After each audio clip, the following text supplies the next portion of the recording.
How can we design a financial system that works for all stakeholders? How can we improve investment practices and structures to build back better?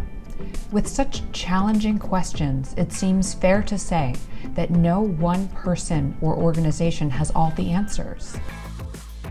A good place to start is with institutional investors at the top of the capital markets value chain. That is, asset owners and allocators that direct significant flows of money in our economy, investing into companies, either directly or through fund managers, and have some degree of influence over the companies and funds in their portfolio. These include pension funds, insurance companies, sovereign wealth funds, endowments, and foundations. Because they manage huge sums of capital, they invest across the entire economy, earning them the moniker universal owners.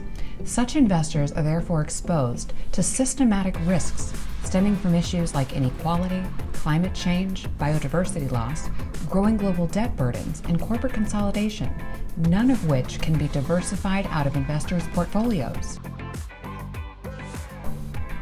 In fact, studies show that most of their returns are influenced by factors relating to the health of the whole economy and financial system, rather than the financial performance of individual companies. This means that their portfolios are exposed to corporate activities that contribute to economic downturns and widespread natural disasters known as externalities. Many investors are therefore committed to ensuring that portfolio companies adopt more responsible practices through ESG and impact investing frameworks. There has been progress on measuring and managing positive and negative impacts stemming from the operations of portfolio companies, such as those related to resource efficiency and climate change. However, ESG and impact frameworks do not consider how investment practices and structures can themselves contribute to systemic and systematic risks, such as investments in the debt of highly leveraged companies. In fact, investors versus traditional banks are responsible for nearly 80% of company debt. As we explained in video 2 of this series, high leverage can exacerbate market and socioeconomic fragility and instability through debt crises and by putting workers and communities at risk, dynamics that can boomerang back to investors.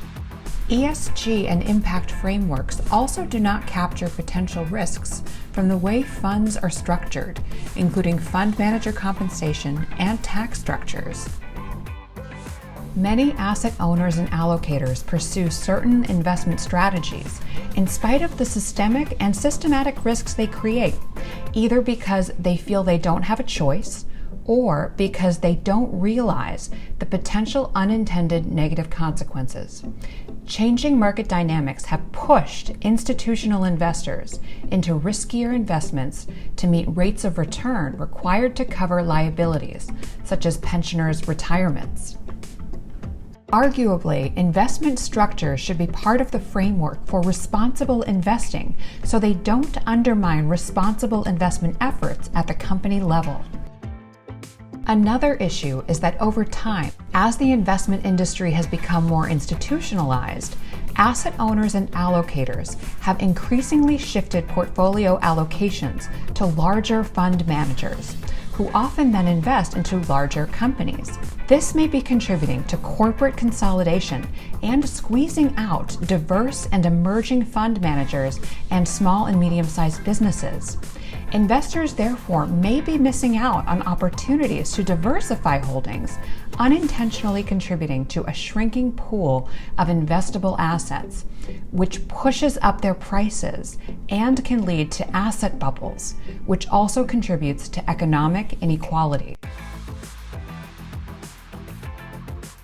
At the Predistribution Initiative, we are working with investors to understand if and where there is opportunity for investments that better support both investors and their stakeholders.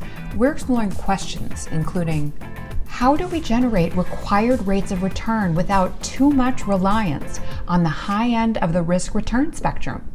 Are there more regenerative investment structures offering stable paths in the middle of that spectrum that could reduce investors' reliance on a barbell approach to investing at the very low and very high ends of the spectrum? What interventions are needed to unlock capital allocations for emerging fund managers who may offer innovative solutions? How can asset owners and allocators, as well as fund managers, support building and sustaining these strategies? To help answer these questions, we are bringing civil society and labor advocates together with investors to co-create improvements to our economy. Visit our website to learn more about our work and how you can get involved, and watch the other videos in our series to learn more about related issues like the labor squeeze and private equity.